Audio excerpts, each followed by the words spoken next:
This is Kristen Gilger and Dean. I'm going to be one of the black boxes on your screen tonight because I'm having some internet difficulties. So I think you'll be able to hear much better this way. It's my pleasure to introduce tonight's speaker and presenter, Juan Arredondo, our Buffett visiting professor in visual journalism. Juan is spending the semester with us teaching an advanced photojournalism course, working in Cronkite News with students journalism in the program, and a number of other things. He will be part of our depth reporting project this semester on border issues and part of our News 21 program this summer, which will focus on the effects of COVID on marginalized communities across the country. So Juan has the perfect background for this work. His interests and experience have heavily revolved around documenting social issues through photography and film. He has covered stories throughout Latin America, from child soldiers during the war in Colombia, mass migration, Venezuela's unrest, and domestic issues of illegal immigration and political process. He has appeared in major publications, including Vanity Fair, Newsweek, ESPN, Le Monde, and publications of the Ford and Gates Foundation and the United Nations. He has been also a regular contributor to the New York Times and National Geographic magazine. So Juan's work has been recognized with awards in art and journalism from the International Red Cross, the World Press Photo Foundation, and the Overseas Press Club, among many others. But aside from the publication and the awards, he has an incredibly compelling personal story. His mother came to this country to escape violence in Colombia, South America. And when he was a small child, his father returned to Colombia on business and was shot to death at a traffic light. His mother learned of her husband's death from the newspapers. She decided to move back to Colombia for family support. Juan was 5 or 6 years old. He spent most of his growing years there. Eventually, he went back to the States. He did his undergraduate work in chemistry at Rutgers University. He said he was really at chemistry, so that's what he studied. After graduation, he went to work for a pharmaceutical company researching medications. And then he started on a PhD at Carnegie Mellon. He hated it, so he left after getting a master's degree in organic chemistry. So, and he goes back to work for a pharmaceutical company. But I think his heart was not in it. He found a new passion when he bought a camera and started taking pictures. He ended up taking evening classes in photography, and he did an Eddie Adams workshop, which I think we're familiar with. That led to freelance assignments at the New York Times. But he had an itch to return to Colombia to try to document the plight of displaced persons, refugees from countries like Chad, who are arriving in by the thousands. He spent 2 years on that project. When he returned to the United States, he enrolled at Columbia University, where he got a second master's degree, this one in journalism. In 19, he was a Nieman Fellow at Harvard University. Photography for Juan, he says, is both an escape and a way to try to understand the world. I feel very lucky to have him with us this semester to share his passion and experience with our students. Please welcome Juan Arredondo. Juan, all yours. Thank you, Dean Gilger, for that kind introduction and for giving me this opportunity to come to Cronkite News to teach, and also to have this opportunity to talk to you, all the students, and about a little bit. I want to share that journey, that sort of what Dean Gilger was mentioning, and also the lessons that I learned in the last 10 years. So let me start with sharing my screen. I can do it as well. Okay. Can everybody see that? Yes? Thumbs up. Great. Fantastic. So, as today's talk is visual journalism, your lens on the world, and I wanted to share the experience that I had as someone who came late in the game, if you will. As Dean Gilger mentioned a little bit in the biography, I was I studied chemistry. And it was never in my mind to approach journalism or to even become a photographer. I wish I had a more interesting story of how I was inspired to follow somebody's path in photography, but that wasn't the case for me. So I want to share, like I said, some of the lessons that I learned, because I think if something that I want you to draw from this talk is two things. One of them is your path is unique. There's no right or wrong way of doing this. And that's what I've learned is, as much as we can try our best, you have to walk that path, and you have to understand that journey and enjoy the journey. And for all of us, it's going to be very different. So I want to share what I've learned so far throughout this process. And the second thing that I want you to get from this is it's all about discipline and hard work, and finding the opportunities to tell stories. And I came to this because of storytelling. So let me take you a little bit into my journey. And for that, I'm going to start you with, take you from Phoenix to where I grew up. So I was born in the US, but my family's from Colombia. And for those who might not know the context of Colombia, back in the 70s and the 80s, specifically in the 80s and the 90s, Colombia was considered the most dangerous country in the world.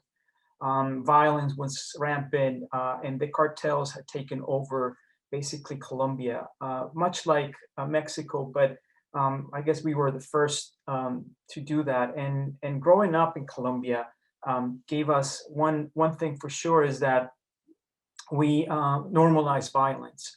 So I grew up in a place where violence was rampant, but yet life goes on, and you sort of have to internalize that. And I want to show a clip and just give you a heads up, because the clip contains graphic image, but it will be very short. So let me see if I can do that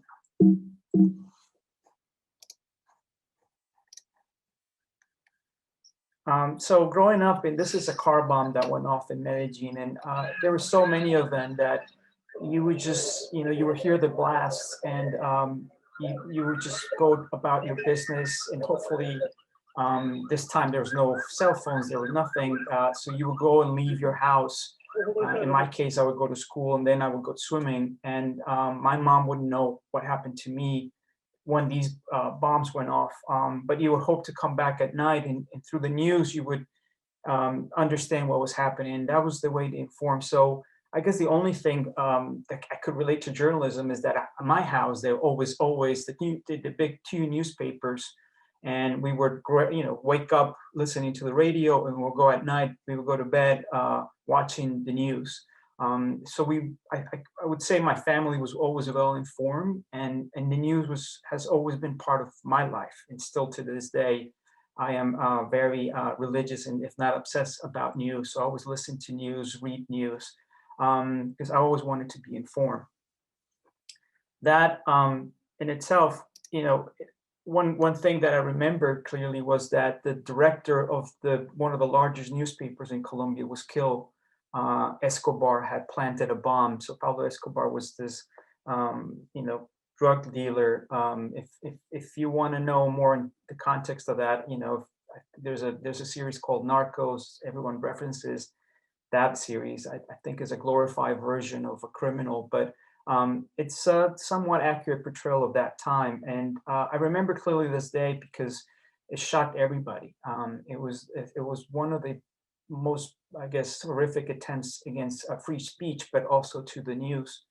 And so growing up in this, you kind of just go about your business, and you don't understand what really is happening, especially as a teenager.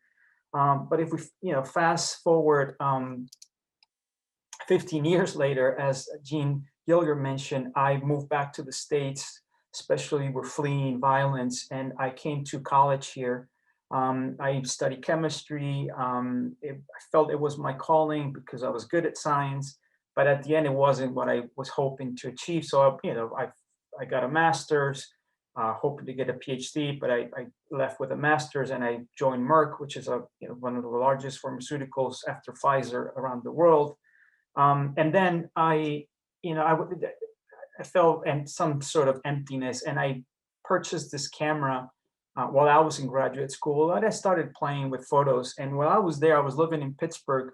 I was inspired by the work. Someone had given me two books. It was a friend of mine who suggested, because I had the bug. I was like, I wanted to learn photography, and I was taking pictures of water lilies. I would go to the botanical garden in Shenley Park, and I would just take pictures of water lilies, pictures of sunset and buildings. And he said, "Hey, look at this work.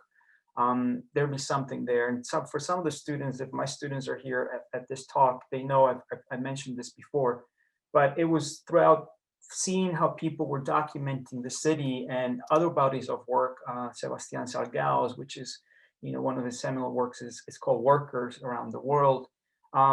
I've noticed that there's this thing called documentary photography, and then there's photojournalism. Despite of reading newspapers and seeing newspapers and magazines, I just did not think of that as a part of photography. I always thought of photography something artistic, something abstract. And this to me it opened the world. And at this time I had been removed from my country for almost 12 years, and things were still happening there. And I wanted to, started to read more about it. I guess that gave me a filter to see my country in a different light. Like I mentioned, growing up there, you become desensitized to violence and to what's happening and to the suffering of others. And being away and removed from that brought what I wanted to understand a little bit about what was happening there. So I moved back to New York. I started working as a chemist, and I began to take classes at the International Center of Photography, that was founded by Robert Capa and Henri Cartier-Bresson, these famous photographers. And I started taking night classes, and I came across the work of Eugene Richards, who, I thought his approach was something fresh and something different, and I wanted to learn more. I wanted to do what he did. And I sort of just became, I don't want to say stalker, but I would go and watch his, anytime he gave a talk in person, I would go to his talks, and I found out he was giving a workshop, and I took his workshop and I asked him if I could be his assistant, and he did. He did agree to that. So I was fortunate that he's a very prolific photographer, was a Magnum photographer. He left it, he came back. I think he's the only photographer who's been at Magnum, quit and joined again and quit again. But he's very prolific in his work, and I was fortunate to work on the last 3 books that he published in that year. That was around 2009, and I kind of saw his process of his thought process. And he was the one who basically said, look, you can be a weekend warrior, or you can, get more involved and start doing stories. So around that time, and I want to take the opportunity to shout out for any students who want to apply to this Eddie Adams workshop. Eddie Adams, as hopefully was this AP photographer, was famous for this photo that he took in Vietnam. He won a Pulitzer for this photo. But anyway, so Eddie Adams workshop, I apply, and it's like a week. It's a week of fantasy camp for photographers, for inspiring photographer, young photographers. And from there, I was fortunate enough to get my first job working for the New York Times. And so I was living in New Jersey, working as a chemist, but they called me for assignments. And to my surprise, I started doing about almost anything. And if one thing I want you to get from this is, anytime you get an assignment, whether it's a written report, photo, video, make sure you do not screw up that first assignment. That was the advice my editor gave me, Maura Follet, at the time.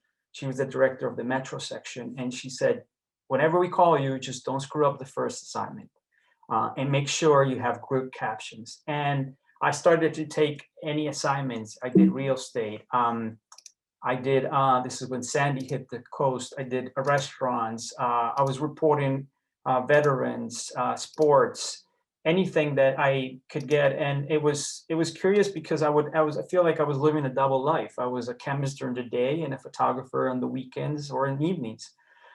Slowly, it kept growing more and more, the demand. And I got I got really cool assignments. I did almost like a day in a life the section is called routines, but it's almost like a day in the life of someone. And back then, I did a day in the life. I got to follow now Senator Booker, who was back then the mayor of Newark. But I also got to go to concerts, and so it was very, and it gave me a chance to play and learn, to play with light, composition, learn my craft, learn my skills, and improve on those skills. But my break, I guess, if you want to call it a break, came when the governor's race in New Jersey was contested between Chris Christie and then Governor Cronkite, and who the New York Times was backing in a way. And I guess the freelancers just get whatever they can. You can't pick and choose. So I was assigned Chris Christie, and we got to shoot. I got to follow him for the whole campaign, and he ended up winning. And that was my first page in the front page of the New York Times, and sort of that established me as a photographer in the metro section. But at this time, I was hoping to do something more, and I wanted to go abroad. I wanted to travel. I wanted to document other stories in other places. It sounded very exotic, and I just really wanted that. So I thought, and I kind of planned, what if I just go back to Colombia? It's a country that's difficult. It was engulfed in an internal conflict, a 55-year conflict. And what if I just go there? And what if I, start building a portfolio? Which to some people sound a little crazy because I already had a gig with the New York Times. But nevertheless, I started looking through the news, and to my surprise, Colombia at that time was the second country with the largest internally displaced population. And when you think of refugees, you think of these camps. This is around 2011, 2010. And there was a conflict in Sudan and South Sudan that was mass displacement of people into Chad and Darfur. And I was informed by what I was reading, and I imagined, okay, what if in Colombia was the second place. We had around that time back then, it was 4 million displaced people in Colombia. So what if I just do a story on that? And I wasn't seeing the story reported. So what if I start doing that? And I did. But to my surprise, I never came across a camp. And that was my first lesson of how you need to be more informed about the subject matter that you're going to approach. And I felt very naive by not knowing that. I came thinking, asking people where the camps were, the tents, and there were none. And I think the fault of that was that I was informed. I was seeing a different conflict in Africa, thinking that this is a generalized issue across the world. So what I did is I started, reaching out to nonprofit organizations and to some friends that I knew in journalism, and they would point out places where displacement either was taking place or they just had been displaced. And so, I would take my time off from chemistry, take my vacations, put them all together, and I would just go to Colombia and photograph. And this is my first lesson on this was, it's all about access. And this community was displaced when I arrived there in December. They had been already displaced for 4 months. There was some gunfights, and they were caught in the middle between the army and the guerrillas. And they basically displaced to the nearest city to look for shelter and protection. And this is their return to their home. So I spend there most of my Christmas with them. And that opened so many doors because they saw somebody spending Christmas with them, sleeping in the same places that they were sleeping, and they opened the doors to me. And I think that was a valuable lesson is the best people to inform you are your own subjects, the people you're collaborating, telling these stories. So this is Christmas Eve. They're watching Terminator, so that's why you get that kind of red, in their faces. But when the time came to say, okay, we're going to go back to our community, they made sure I was on their boat. They made sure that I was the one photographing them, not the other photographers, not the other media that were around. And I saw great value in that. And I started to just spend time. It took me almost 2 years to photograph, but I started visiting places where refugees or displaced people were living. And I was able to connect with NGOs and started to open doors to continue to tell the story. Indigenous communities are highly affected by displacement. Usually they live in rural areas where the conflict takes place, and they are the first ones to either be recruited to be killed or also displaced because their conflict is right there. So I got to spend a lot of time with indigenous communities that were displaced even 4 or 5 times. They would go to one city and there they couldn't stay because they couldn't afford the food and they would have to migrate throughout the country. And I had great freedom. I was using my own money because I had a good job at that time. But this also taught me how to work with nonprofits. And nonprofits are a great way to opening the doors to stories and to access. I started working with Save the Children. Later, I was contacted by the International Red Cross to do a campaign on do a profile on one of their representatives in Colombia, who you see here in the lower right. But we went there to this trip and we came across this front of guerrilla fighters, but to my surprise, they were all teenagers.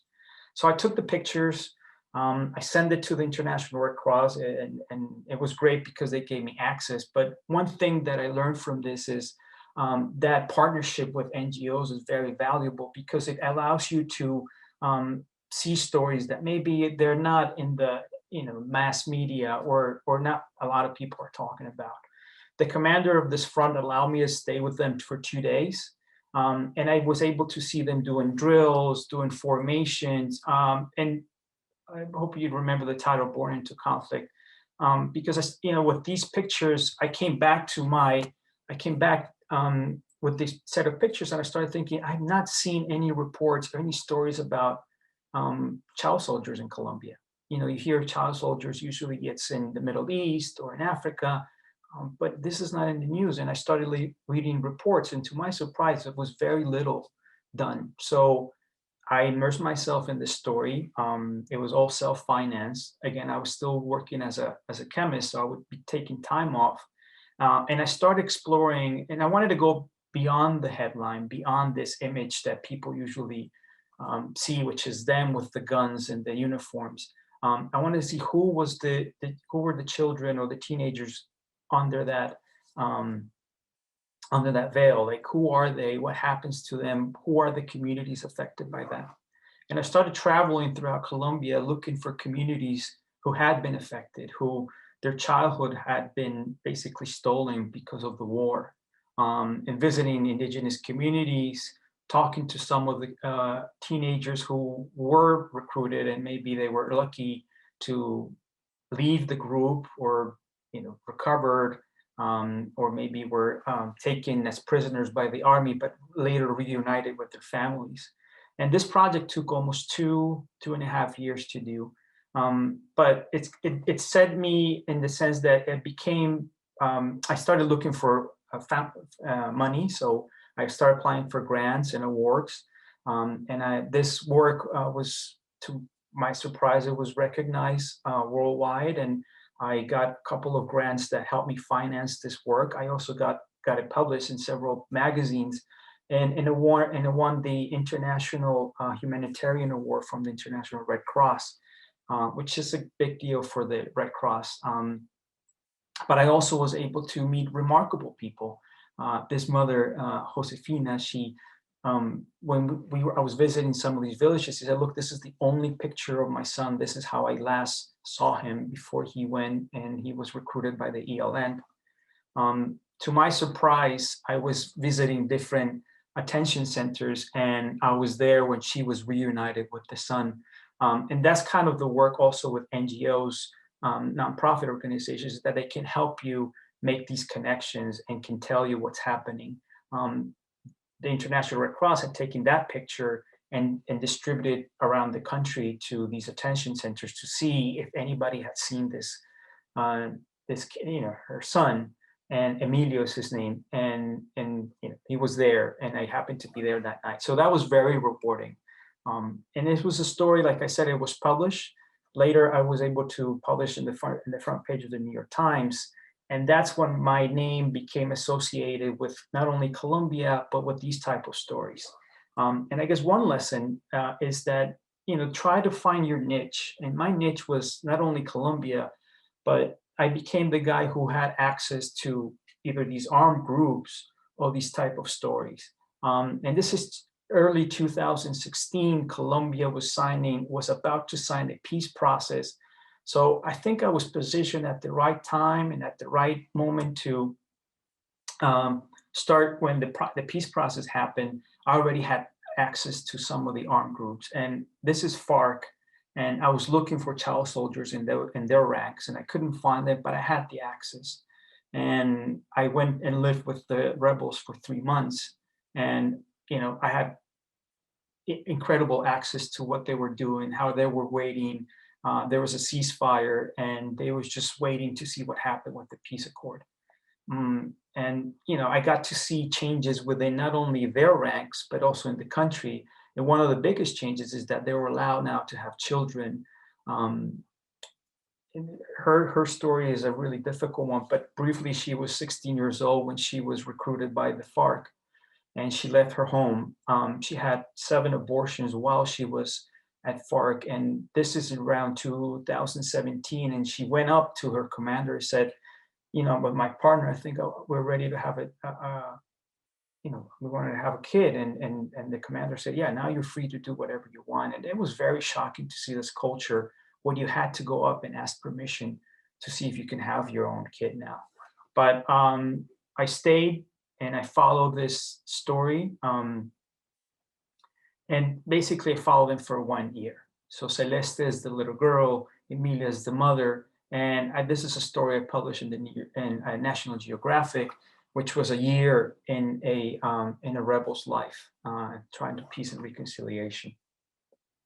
At the same time, I felt like it was like an onion. I was peeling an onion because there were so many stories in these groups, and there were so many things happening that I just kept an eye on things. And I heard that once they laid down their weapons and the rebels were going to be reintegrated into society, one of the things is that they wanted to start what was called back then the Peace Football Club.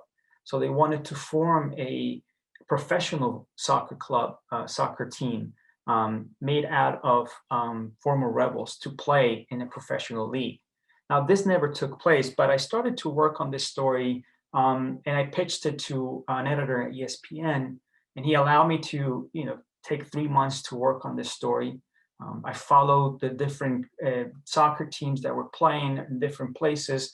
But what was memorable about this place is this is the first time the rebels play against the army, now as almost as, not I want to say friends, but it was a friendly match. Although it wasn't that friendly, they were kicking each other and punching each other whenever they could. But it was the first time that I saw Colombia not in this war mentality, but more of trying to come together, and what best way to do it through soccer. I work on this story, and this was awarded the World Press Photo for Sports Stories in 2018. Now, I've been telling you about Colombia, but throughout this time, I was also thinking of other stories. And one great thing about photography, and that has allowed me, is to travel through other countries. Colombia is near its neighboring Venezuela, and Venezuela had also been going some dramatic changes. President Hugo Chavez was, he tried to do a coup. He later was elected, but this is the year that he died. And Maduro, his successor, was running for elections. Now we know the elections were rigged, but I was getting an assignment to go and cover it. So it was a different approach. It was something different, even though it's Latin America, I speak the language. But there was a lot of hostility towards the media, especially towards Colombian media, because they thought we were spying on behalf of the U.S. So in this time, nothing prepared me for this, but I was tear gas, I was punched in the face, and almost had my cameras taken from me. And I didn't know. I was naive to go without any hostile training, any medical training, or the proper gear to be in a situation like this. But luckily, there's a lot of, and when stakes are this high, there's a lot of camaraderie among photographers, and I found a lot of photographers helping each other and helping me to navigate this situation. I was also, because of that world press and because that story of the soccer game, I was also, ESPN commissioned me to go to Russia to cover the World Cup, but from the point of view of the fans. And that was a great assignment, not only because you get to travel, but I could do whatever I wanted, to go anywhere and to follow the fans. And it's a very joyful assignment, and one that I always remember because everyone was having such a great time. It was challenging because of the language barrier, but nevertheless, you just had to find stories of how the fans were dealing and coping and enjoying. There was a lot of jet lag, and there was a lot of difficulties in traveling because I think Russia was not prepared for the scale and the amount of fans that travel there. Um, but one thing that throughout that time, I was also thinking of working for other publications. So, like I mentioned, my name became associated with the work in Colombia. And one advice I would give to you is, I already mentioned, is trying to find your niche, but also trying to find your voice. What kind of stories do you want to tell? And even though I've never considered myself as a conflict photographer, I was sort of placed in that box of a conflict photographer. I see myself more as a social issue photographer, documentarian of what of all what was happening in Latin America. I covered Central America and in Guatemala and Mexico, but Colombia, Venezuela, and Brazil have been some of the places that I've been, most of my assignments have been taking place. And it's been very joyful, and it was very fruitful. But I felt like I was already feeling a little bit exhausted. And also the change of one thing I want to mention is also the change in the industry. What I've shown you so far is all been photographs, but I also started to realize that, or I started to see that my clients were asking me another set of skills. And one of the skills is they wanted me to shoot video, they wanted me to shoot sound, and also to write. So I kind of built this courage to write. I never saw myself as a writer, but in 2019, I wrote my first article for The Atlantic. I recorded and produced a podcast for the WGBH in Boston, and also started to integrate video, sound, and eventually I went to school at Columbia to study documentary filmmaking, and that has helped me to expand my toolbox. And the reason I'm sharing this with you is because I hope that you understand that now is more than ever. You have so many tools at your disposal that don't limit yourself to only one of them. Now, learn how to do one of them well. And I think I've learned how to do photography well. I want to think I've done that, even though I feel like I need to continue to learn. But there's all these other resources and that you can, and collaboration is always something that I'm always looking to do, either whether it's with another reporter, a writer, an editor, but also these collaborations in terms of, I had a really interesting time, and it was I enjoyed it very much, doing a podcast, because I'd never thought of audio as a way of telling a story. I love and enjoy podcasts, but I never thought I would enjoy making one. And so to me, this has always been about storytelling. And I think I want to leave with a couple of things. Is as a photographer, always follow your path, or as a journalist, follow this path. My path was very unique because I didn't start thinking of being a photographer or a journalist. I took a very conscious decision to leave my profession as a chemist and to start in something that I did not have a clue if I could do or if I could survive making it.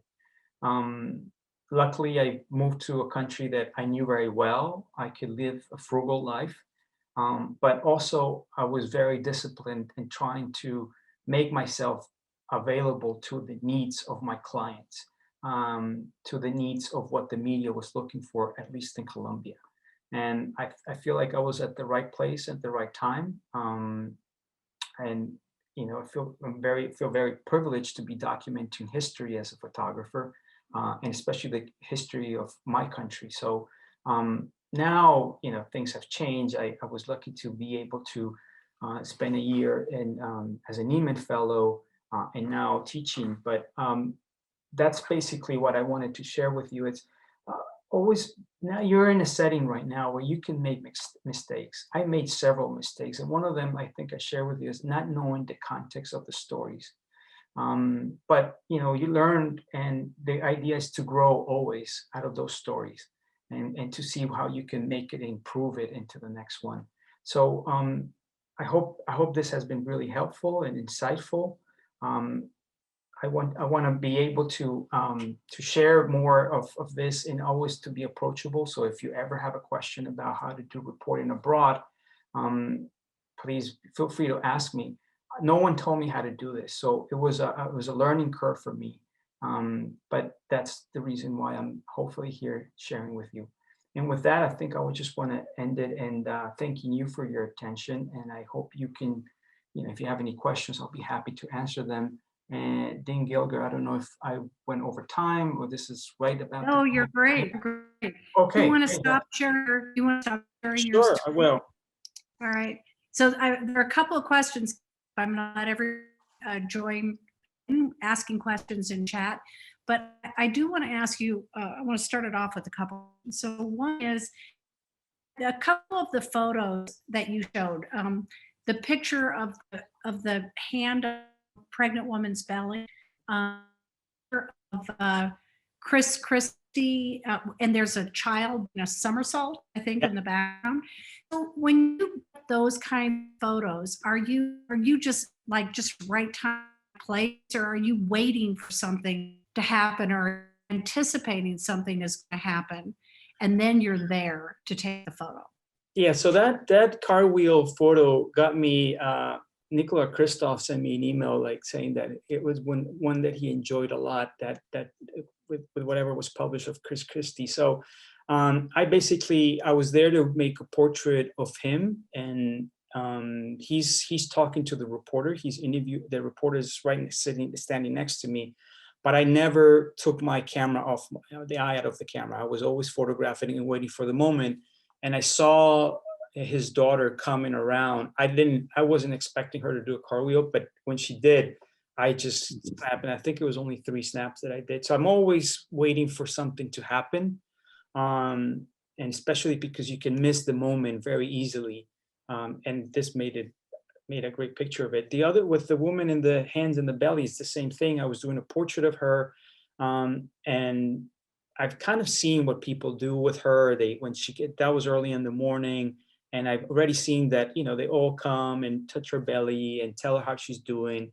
And when I saw that she raised her shirt, then I just, I had the camera ready, waiting to see what happened, and waiting for the elements to come in. How you crop just the hand and not the person who's touching it. So I'm always looking for those moments. So you have to sort of anticipate either your subject's routine, but always being ready for that moment, because you never know when it's going to happen. So it's a mix of both, of anticipating the moment, but also being ready whenever it happens. Thank you. So I'm going to go to some of the questions in the chat here. So Caden asks, when you were reporting in foreign countries, who were you in touch with the most back home, and how often did you talk to them? You mean to my about? Yeah, family and Family. Okay, so I have always made a rule. Again, I had to learn this the hard way. I would go to these places and not let people know where I was going. And I realized that it could be very dangerous, because if anything happened to me, no one would ever inform them. And so with a group of friends of journalists, we would set up a WhatsApp, and I would just let them know, look, I'm going to be at this location from this day to this day. And we sort of have a buddy system where we all check with each other and say, hey, you made it safe? Tell me when you come back. I would also, well, I'm going to be honest, I never told my mom some of these stories at the beginning because she would be very worried. She didn't know where I was going. Now she knows better and she knows where I am. But yeah, I always will let somebody know. Either now, if you're working for a publication, you would let know your editor, and hopefully there's a security protocol for you to do that. When you're working for a nonprofit, they really have a very strict security assessment. So we would never allow, if I was on assignment for an NGO, we would never travel past 6 p.m. So nothing in the evening. So we make sure we had to shoot everything or do whatever reporting or anything before 6 p.m. And then at that time we would go back to our hotels or wherever we were staying. And so I've learned that too. And usually locals are the best person. They're the best people to assess also a little bit where you should be.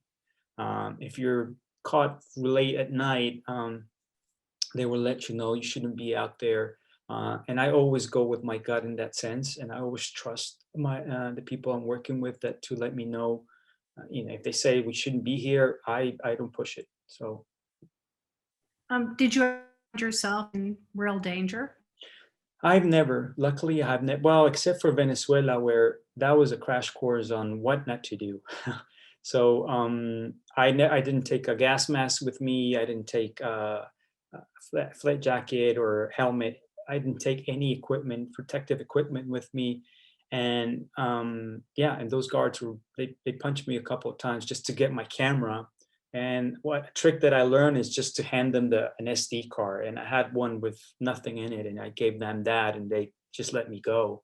And then I went around the block, and I was able to shoot the protesters, and I was caught in between the guards and the protesters. That was the only time when I faced danger. Other than that, I've always been lucky. I always make sure and ask where I should be. A lot of these places for the most part, is ran by somebody. Somebody is in charge of it. And then, always talking to them, as long as you get their approval, you should be okay. So that's the case with FARC. As long as the commanders gave the approval that I could be in these camps, nothing would happen to me. And so, yeah, that's a way of approaching some of these areas. And sort of a related question, did you know where to start professionally, and did it scare you? Wait, sorry again? It was Well, the question is how did you know where to start professionally, and did it scare you? So I didn't know. I didn't know how to start professionally. So I think I had a good hint when the Times gave me my first assignment, but I thought that was just a weekend thing and it wasn't going to last very long. I didn't think of myself. I still sometimes suffer from the imposter syndrome, but back then I thought this is not going to last. This was going to be maybe a couple of assignments, and then they'll see that I'm not really, capable of doing this. But the assignments kept coming, and that's when I thought, maybe I could do this on the side. Should I quit my chemistry? And I took a leave of absence from work, so a non-paid leave. And that year I went to Colombia, and I said, okay, let me try for a year. If things don't go well, I can come back and say, all right, I checked that box. I tried, but it didn't work out. But luckily for me, it sort of did. And then I just kept at it. And then I think what makes it into a professionalist, I don't know the definition if it's just to get constantly paid, and that makes you a professional if you only live as a photographer. But I think the professionalism comes in understanding your stories, being accurate as possible at what you're reporting, but also how you behave and how responsible you are with your collaborators and your subjects. So I learned that, as I went along, respect goes a long way. Listening to people goes a long way. And I also made myself available because I was bilingual. So for a lot of editors, especially editors from abroad, for them, it was better to talk to someone who was bilingual as opposed to someone who they didn't know if they were going to get the assignment right. And that had opened many doors for me. Thank you, Juan. In chat, I'll let you respond. We do have a Humphrey Fellow from Latin America chiming in and saying It's so nice to hear from a professional from Latin America. And I think you talked to the Humphrey Fellows, didn't you? Well, I'm minting one, but I haven't talked to the Humphrey Fellows yet. We have to get you in front of them. That Okay. would be, and I know they would I would love enjoy to. hearing Do from that, you. sure. So, another question. This is from Angelina. I know there's no way to feel comfortable in some situations, but what could you tell us about how you keep yourself grounded and as comfortable as possible in difficult situations? Good question. You kind of broke a little bit. I couldn't hear you the last part. So how do I feel comfortable? How do I make the subjects or myself feel comfortable in these situations? Yourself, how do you keep yourself grounded and comfortable in difficult situations? Well, I've noticed that, and this is, sort of my personality, I think, and also, I guess my characters. I feel I'm always calm in these situations. I don't panic. I try to stay as calm, just because that's my nature. I've never seen myself, panic and run. Um, and that's probably, I don't know where that comes from, but I guess maybe because I also grew up in the country and I've grew up with this violence around it, that you sort of had to keep your wits and calms about you when everything was happening. I also sort of grew up in a rough neighborhood, so that helped me, understand a little bit. You understand the body language, you understand what things are happening around you. You can kind of anticipate when things are going to get out of control. Not all the time, but the times that I've been there, I've sort of been able to gauge, is like, okay, maybe it's time for us to leave. Um, and for me, safety is first. So whenever I don't feel comfortable, I would leave. And that's how I made sure nothing happened to me, whoever was working with me, or the team that we were part of. But I think I learned that a lot from working for nonprofits, especially for Human Rights Watch, mm, the UNHCR, or the International Red Cross. They're very professional. They present a very professional way to the community. So I've sort of learned those cues from them and how to do a little bit of that. I'm interested in hearing more about your work with nonprofits. I don't think our students often think nonprofits as being some place that, where they could go to start their career. Talk a little bit more about how you got connected with them and the kind of work that is available for visual journalists at nonprofits. Well, I would say so. So nonprofits are they're very interested in itself, just because of humanitarian work that they're doing. Now, not all of them are my cup of tea. So even though Save the Children was my first nonprofit, my first client, what I saw them doing in the field bothered me a little bit. It was too driven into delivering goods and sending pictures to their donors abroad, and I felt like it was very sort of like, felt like an exchange of something. But there were other NGOs that I felt that I would feel that their work represented what I wanted them to do to this community. So the International Red Cross, I reach out to their press. I will reach out to they usually have a press or communication office. And that's a great place to work, because they need writers, they need people to go out and deal with press, usually to issue statements, to coordinate press releases, or if something, and I guess for the child soldiers, when they were recovered, sometimes it was always ethical, whether should we show the faces of them or not.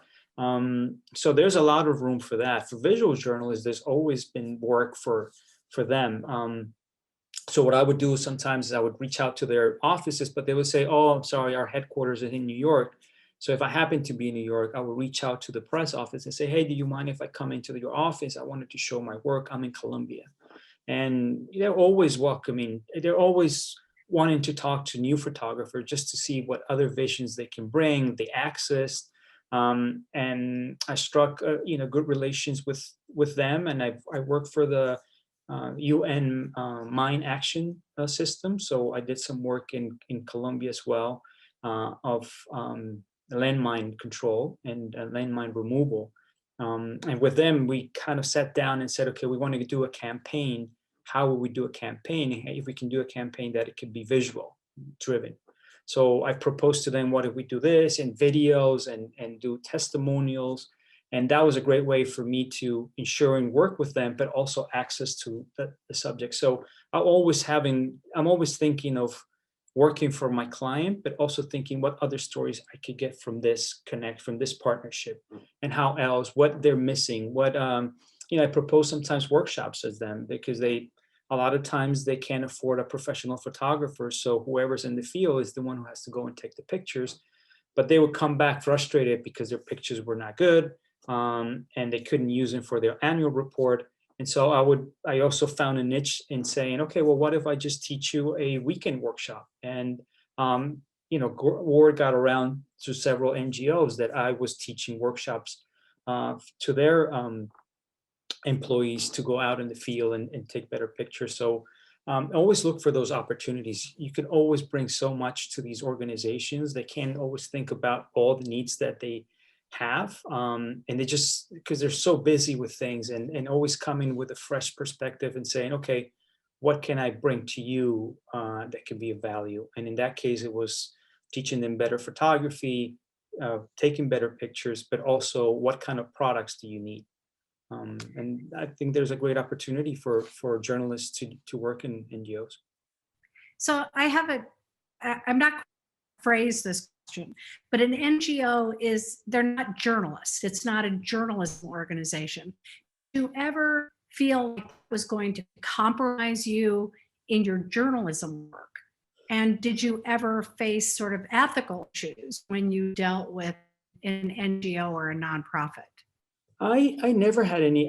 Only issues I had with Save the Children. It was because it was a small anecdote. So we went to one area that had recently been displaced by one of the armed groups, and Save the Children came with a truckload of supplies for the community.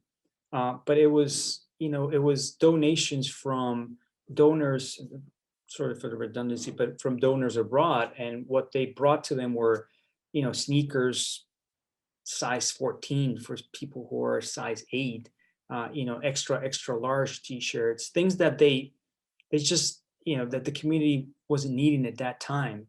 And so I felt that there was a big disconnect of what the need of the community and what that NGO would bring to them. But there, so, I never severed ties with them. It changed. There was a whole reshuffling of the communication team. So I lost my contacts there. But with the others, I felt I identified with their work. Human Rights Watch is particularly because there's a lot of human rights violations in Colombia. And as a journalist, I felt I wanted to document that. And so that aligned with their philosophy as well. Now, one thing is working for them, and you're paid as a you're an employee basically, and you want to think what's their vision. And as a photographer, I was trying to, respect that vision. But in terms of storytelling, I would do my own storytelling. And I've never felt conflicted, feel that there was any ethical journalism, that it was conflicting with my journalism or my ethics as a journalist. Great. And Janet just posted your website and your Twitter. If you want to add your email, feel free to do that, Juan. I'll leave that up to you. Sure. Meanwhile, there's another question. You mentioned wanting to do more larger international stories after photographing metro stories in New Jersey. What advice could you share about taking that leap and more your career? Okay, so what I would think is, look, one of the reasons I also moved to South America was because being a photographer in the States could be difficult. In starting your career as a journalist, or at least as a photojournalist, it's very difficult. It's you have to hustle. I guess that's the best way to put it. You have to hustle your way, and meaning there's a lot of competition. I was living in New York. There was a lot of competition there, so because of my background, I decided to move to Colombia, where life is a little cheaper. I had my family there, and I was being paid in dollars, and my expenses were in pesos. So the exchange rate was great for me. But one thing is to really understand that the place that you want to go. Do your due diligence in your research and understanding the conflict that you're covering, the community, whatever that is. It's the religious context, their civic context, if there's a conflict, understand properly that conflict, because I saw, and also the language. I think one thing that I really encourage is, if you're going to move to, say, Latin America, make sure you're fluent in Spanish. And we hear this a lot, oh, but there's fixers, there's translators. I cannot tell you the amount of times that I ended up correcting the writer. Now, I worked for the New York Times, so Nick Casey, who was the bureau chief back then, he speaks Spanish fluently. But a lot of times I had to say, Nick, I think he meant something different. Just because I would know the body language, and I would know when people lied, and how, and I understand my culture very well. So I understood when they were just being deceitful, or they were just, maybe trying to make things exaggerate some of the things. And that's the great part. That's the great thing of working with somebody, is that we, at the end of the day, we will share our notes. And as I think I always try to do that when I'm collaborating with another reporter, but it's always good to know the language, because that will go a long way. You lose a lot in the translation. Also understand the culture.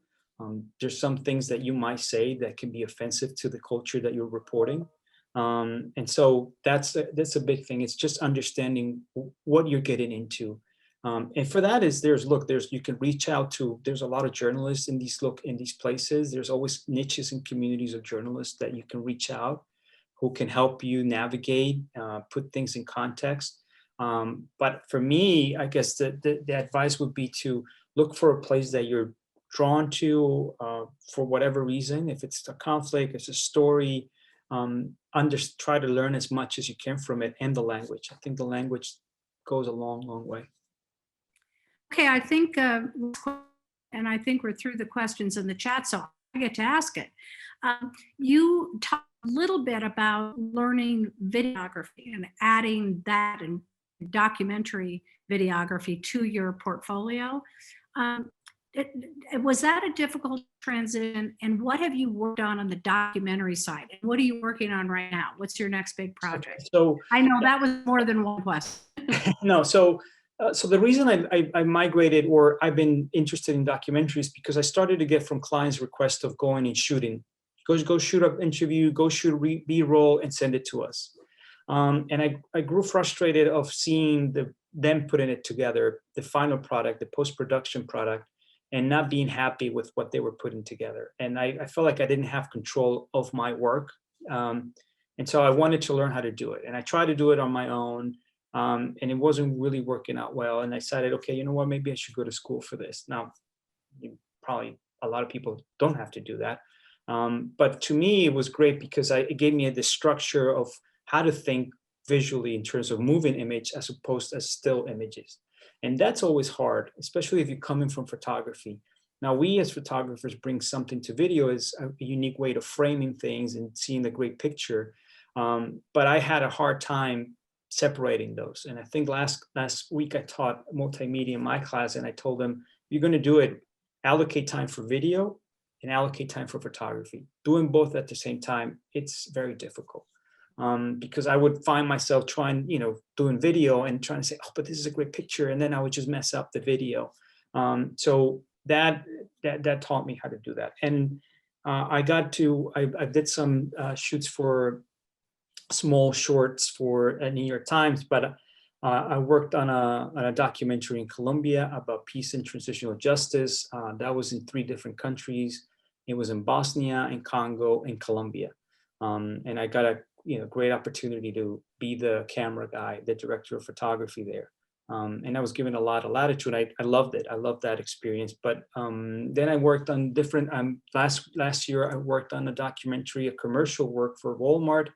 Now we're editing it to be a standalone piece. This was with Imagine Entertainment, and which is the Ron Howard production company. And it's going to live in Hulu. So it's about the heroes of COVID. So we traveled throughout the country documenting what people were doing in their communities to step up and help their community in times of COVID. We're also negotiating with Showtime a documentary series about, Showtime, Netflix, a documentary series about Chicago, a story that we've been working last couple of years with a partner of mine. about this ex-convict who, after leaving jail, he became a boxing trainer, and he's been training these kids in section of South Chicago to get them out of the gangs, out of the violence through boxing, and they're very good. I mean, they win everything. So we've been following them steadily. Every year we go and shoot some more, but I think we have enough to finally bring and sit down with Showtime. And if the deal with Showtime doesn't go, we'll go to Netflix and say, okay, look. So we're hoping that pans out. So it's look, it's work. It's also the opportunity to do storytelling, which is what drove me, I guess, into documentary. But I think there's plenty of opportunities, not only as photographers, but there's also documentary, there's audio, mixed media, immersive media. There's many ways we can tell stories visually. So I'm interested in learning how to tell them. Juan, thank you. So just so interesting to hear. And again, I'm sorry you can't see me. I'm sorry my internet's bad tonight. Thank you again for being here. And please feel free to reach out to him. One of the things Juan is going to do is be available to our students who are interested in visual journalism. So reach out, and don't forget, next Monday. See you then. Bye-bye. Thank you. Thank you, everyone. Thank you.